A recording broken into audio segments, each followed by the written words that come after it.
Hey guys, welcome back to more HOA stories. Imagine celebrating the 4th of July with a barbecue only for an HOA Karen to crash your party and suddenly pointing a gun at you. Let's dive right into the video to find out what happened. And the title story starts like this. Every 4th of July I've always had a barbecue to celebrate. I think it's the traditional way to go about the 4th of July. Hot dogs, ribs, burgers, all the like. I remember my days as a kid playing in the backyard with my cousins while my dad cooked up all sorts of meats on the grill. The tradition continued and grew as I grew up. Even though now that I've moved out, the tradition still continues. Last year I went back to my parents' house for the 4th, but this year I wanted to invite them to my house and host the party instead, especially since I had bought a new grill and wanted to try it out. The neighborhood I live in has an HOA.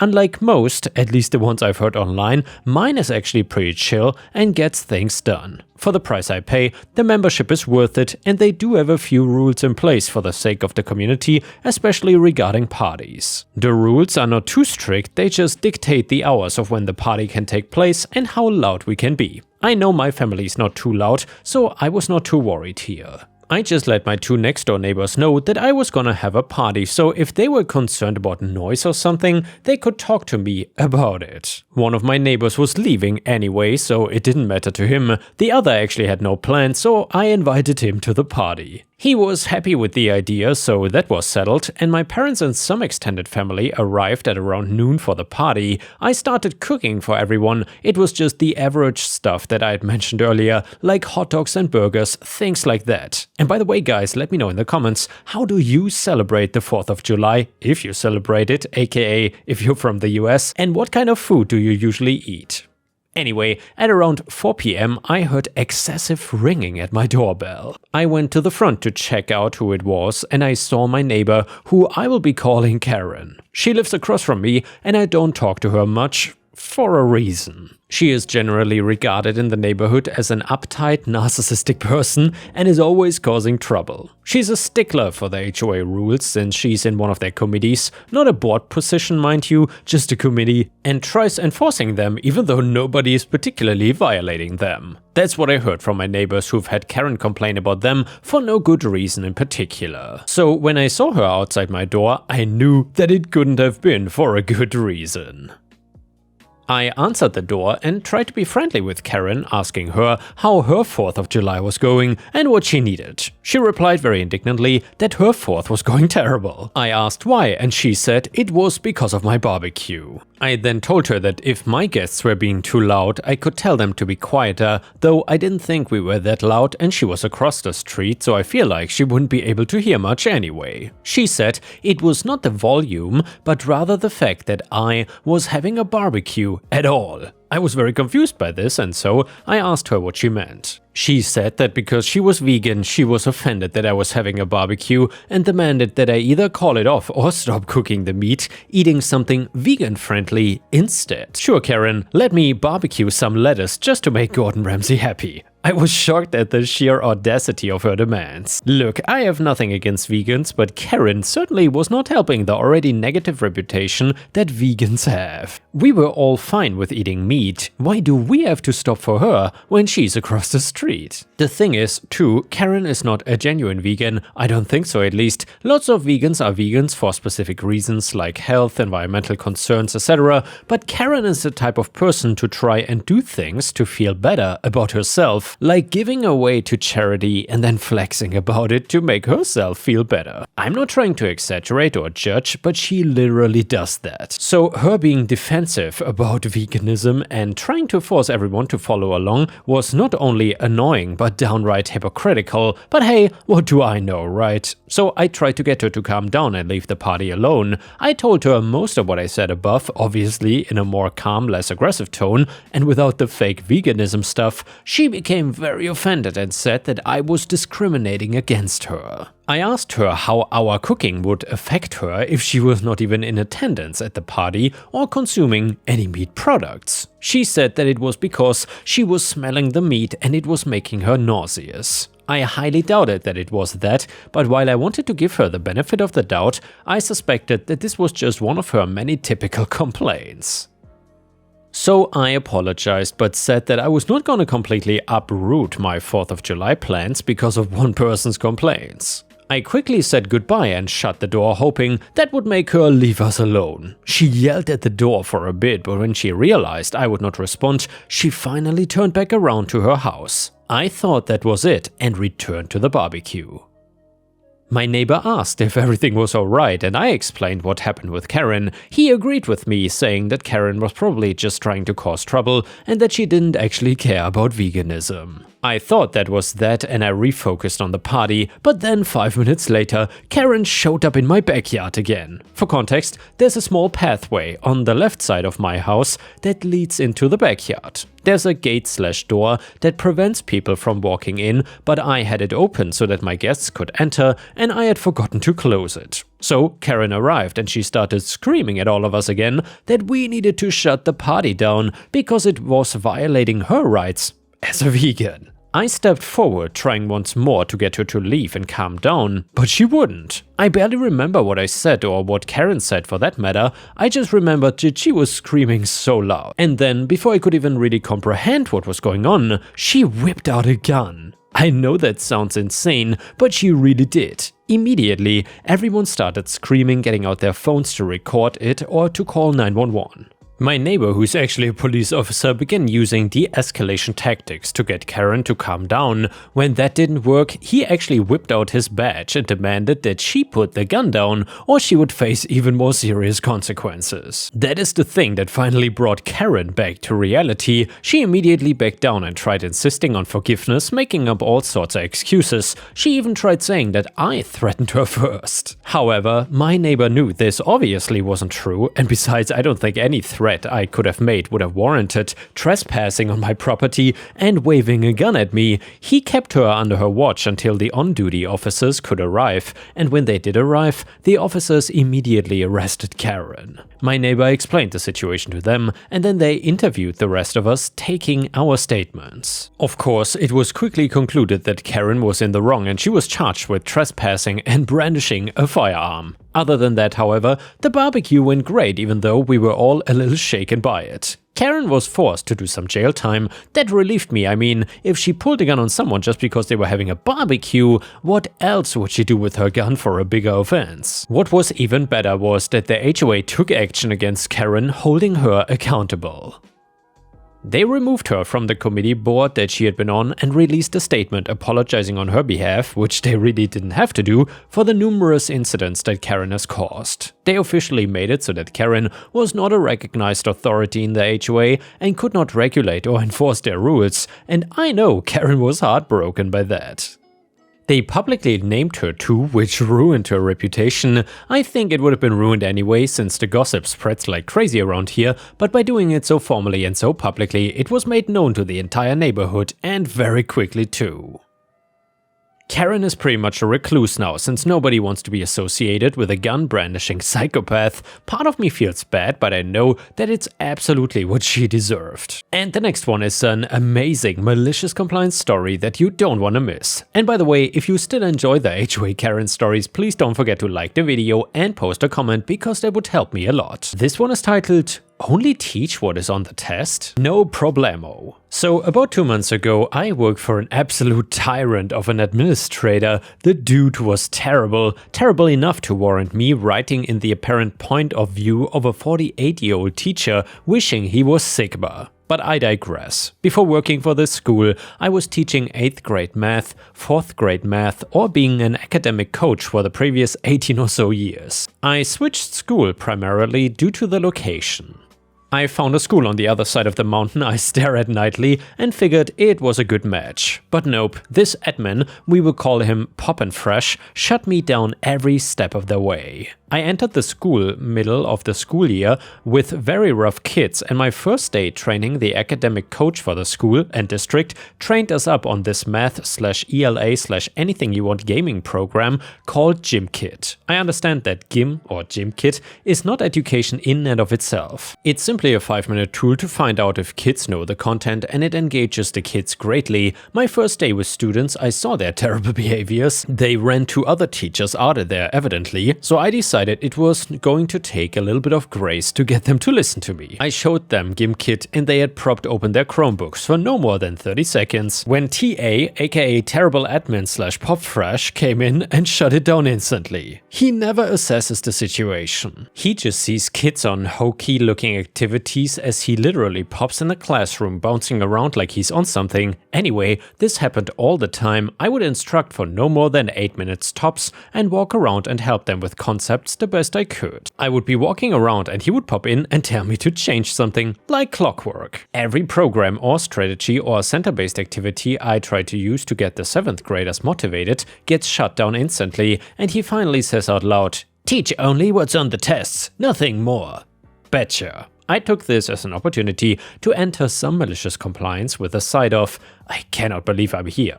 I start going by the book 100% anytime a student asks me, why do we do it like this? When we are working on surface area and volume, I only say, that's not on the test. Anytime I naturally find an urge to find a connection to other standards, I stop myself. It is not on the test. Over a short amount of time, students are frustrated and sitting there yawning. It pains me greatly, so I decide to only apply my malicious compliance when good old Pop and Fresh pops his way back into my classroom. He finally pops in with his boss, his boss's boss, and a couple of people I've never seen before. I instantly switch from my going deeper thinking outside the box activity-based learning to exactly what he wants. Teaching only what's on the test. I instantly turn into Ben Stein from Ferris Bueller's Day Off, and the kids instantly groan, saying, "Mr. OP, I hate when you teach us like this." Comments from the students fly about the room.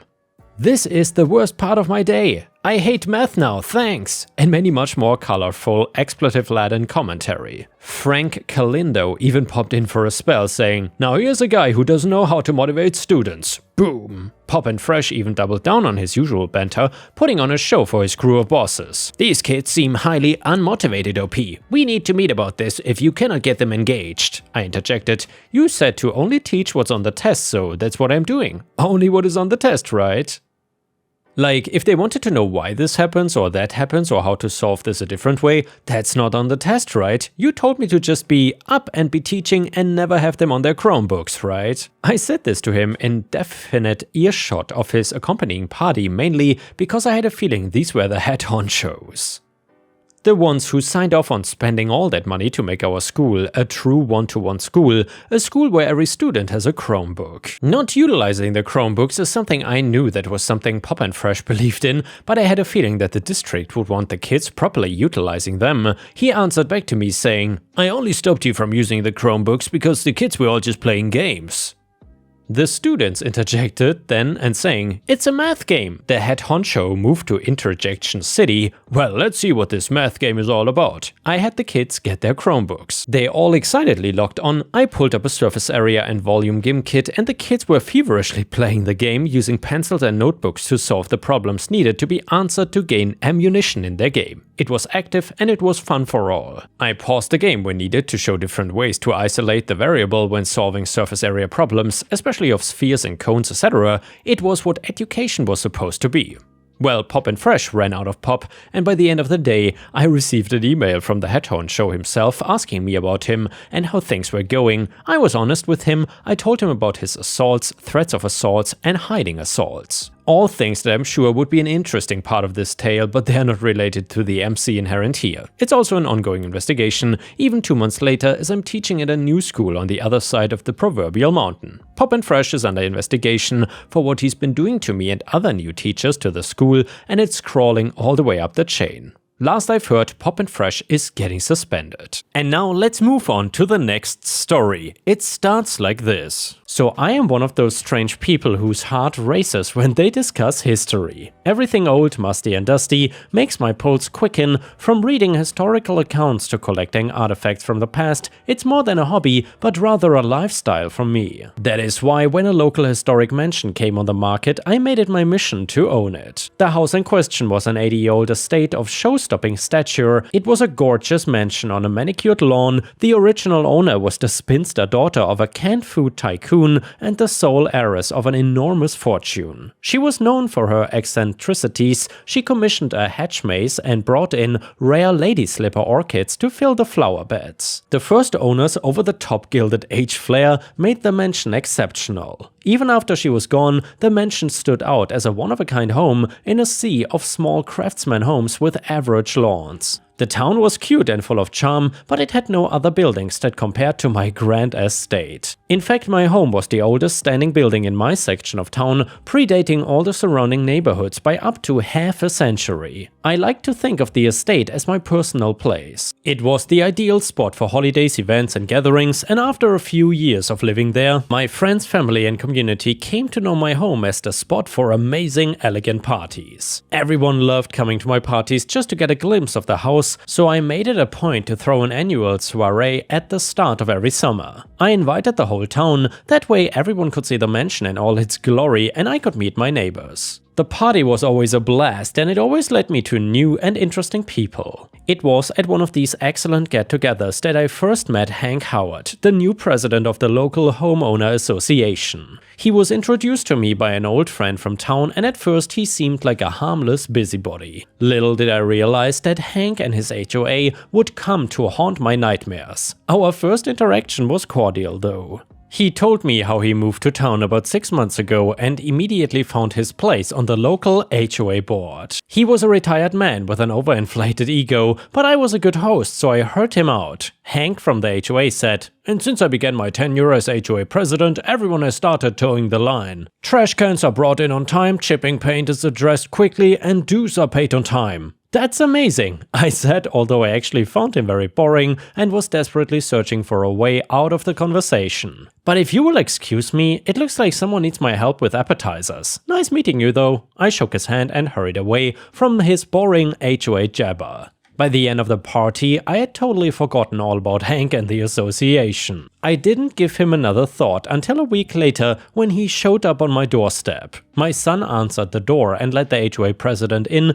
to wait in the foyer while he grabbed me. When my son told me the man from the HOA was there, I assumed he had been wowed by the mansion during the party and maybe wanted to rent it or something. It was a fairly common request for such a grand house, so I went to politely hear him out, but what he wanted was far more than just a rental. I welcomed him warmly, saying, "Hi, Hank, right?" "Yes, with all the commotion at your party, I'm surprised to remember," he said, shaking my hand. "I love hosting. That way I get to meet everyone and everyone gets a chance to see the property, right?"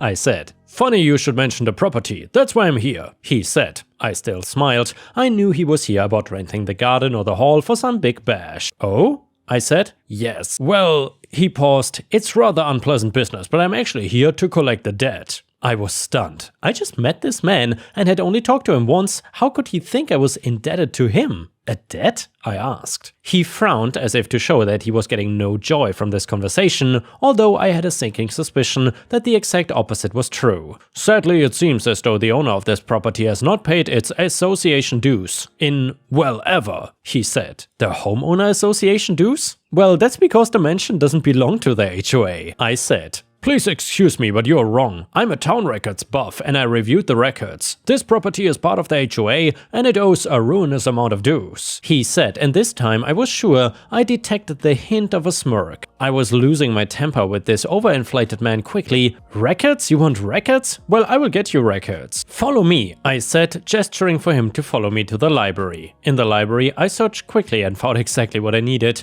It was a folder of maps of the property. There were dozens and each bore a different year since the mansion was built. I kept the maps because they told the history of the house. I never thought I would need them to save my finances, though. Hank, the HOA president, pored over the maps for a minute before declaring them irrelevant. "These prove nothing," he said. "They prove the mansion was here first," I exclaimed. He shrugged. "That's nothing. Look, I didn't want it to come to this, but if you don't pay, I will sue you for back dues," he said as he pressed a bill into my hands and walked back to the front door to leave. I stood in the library with my maps feeling absolutely gobsmacked. This pompous man had turned my whole world upside down and seemed to have no remorse. I wasn't the bitter type, but there was something about him that did not sit right with me. Nevertheless, I had to hope that he was bluffing. I figured maybe he thought he could could shake me down, but after seeing my maps he probably went home and decided to give up. Unfortunately, I figured it wrong. Just a few days later, I received a summons informing me that Hank was suing me for an absurd amount of back dues. The lawsuit claimed that I owed an amount of dues that was almost greater than the property's value. It also alleged that the mansion had been part of the association for decades and I was responsible for all those years of retroactive dues. I was in a dual state of shock and fury. I did not know what to do, so I did the only thing I could think of and I called my lawyer friend. They agreed to take on the case and said that they would look everything over and then get back to me. They called me that afternoon. "Hi, it's your lawyer. I wanted to check in," he said. "What did you find out?" I asked. He laughed. "It's a little crazy, but when I looked at the evidence in the lawsuit, some of it doesn't seem real. There are outdated bylaws mentioned as a cause and a map that looks doctored," he said. "Are you saying they are lying?" I asked. "Well, I'm just saying this all looks very fishy. I can definitely defend you and you won't pay a dime. But this evidence is so clearly manipulated that I believe if we countersue, this HOA president might really have to pay. We are talking about charges for abuse of power, defamation and harassment," he said. I sighed. I knew these were heavy charges, but in the short time since I met Hank of the HOA, he had made my life hell. Just that morning my phone had not stopped ringing with calls from people who heard rumors about the lawsuit. Even my son reported that the kids at school were asking if his mom was a thief or a squatter, so I felt well within my rights to serve this fraudulent little man a dose of his own medicine. "I'm in. Let's sue this lying HOA jerk for all he's worth," I said. Over the next few months, the legal proceedings played out in a series of lawyer meetings and court dates. My lawyer was a shark. He refuted every falsified piece of evidence that the disgraced HOA president's lawyers presented. He even brought in a handwriting expert who proved that the old handwritten HOA agreement that was entered into evidence had been tampered with. It all would have felt like an amazing legal show if my financial and personal well-being were not at stake here. The culminating event of the trial was a deposition from Hank of the HOA. My lawyer knew just where to prod to get him to talk, and when he talked, he told a crazy story. It turned out that Hank was deeply in debt and planned to embezzle the spoils of his shakedown into his personal account, thereby leaving me penniless while he would look like the hero of the HOA if he acquired my land for its territory. I knew he was smarmy, but even I was shocked by his confession. It was terrible to watch a man break down, but I felt so much relief knowing that I was the obstacle that brought down a criminal. Hank was charged with forging legal documents with the intent to defraud and forced to pay my legal fees as well as some fines of his own, and he ended up behind bars. No one trusted him anymore. He had to step down as HOA president and could not afford to keep his house after everything. I'd be lying if I said I didn't get a little satisfaction from seeing my town reject him like they did. My family and community would be safer thanks to my ordeal. That might not seem like much of a price, but it is for me. Simple people like me just want to live safely as part of a town that will go down on the right side of history. And yeah guys, I'm so happy for OP because the situation turned out the right way. Getting revenge on such an HOA douchebag must be so satisfying. I'm almost a little bit jealous, but then again, I would rather not deal with such a crazy HOA in my life. And yeah guys, OP sounds like an amazing teacher, but then Pop and Fresh guy seems absolutely insane. If you have any awful teacher stories from your own life, please feel free to share them in the comments because I would love to hear them. Before we end the video, let's read one last malicious compliance story that is titled, "Okay, let's call the park officer." So this happened on the 4th of July weekend. I'm a member and have a place in a self-contained camp community. Nice quiet place with a lake, pools and a restaurant, things like that. I love it because my kid can be a kid like I was and go wander with friends and then disappear until dinner time and I don't have to worry. Our place is on a small cul-de-sac that is grassed in and we use it for kids to play and set up cornhole and all that. Because it is July 4th, a bunch of people have guests, so the park is more full than normal, and a guest of someone on the circle parked at the edge of the grass. Well, my kid and another kid were playing catch and one of the kids missed the ball and it hit the parked car. Owner of the car comes out hot and going at the kids. Me and the other kids' parents both go over to calm the situation. Obviously there's some damage, but we will take care of it because it is from our kids. But this guy starts going off about all these dents and this big scratch and a crack in the windshield, and supposedly all of this is the kids' fault. I was willing to be reasonable, but when you start saying you want a ton of extra work done trying to blame my kid, I get a little less reasonable. So we are going back and forth, and then he says the magic word that if we are not willing to pay for everything, he's gonna call the park safety office to come deal with it. Knowing where this was gonna go, I smiled and said, okay, let's do that. So the officer comes out, and to no one's surprise but this guy, the area his car is parked is a no parking area, so not only does the officer tell him to deal with it, because if he had followed the rules and parked in an actual parking zone, this wouldn't have happened, and because the guy told him he had been parked there for 2 days with no issues before now, he got a nice fat ticket and an order to move his car. He turned bright red but didn't say another word and moved his car, and we didn't see or hear from him the rest of the weekend. And yeah guys, if you enjoyed the video, please don't forget to give me a like. Thank you so much, and I will see you again tomorrow.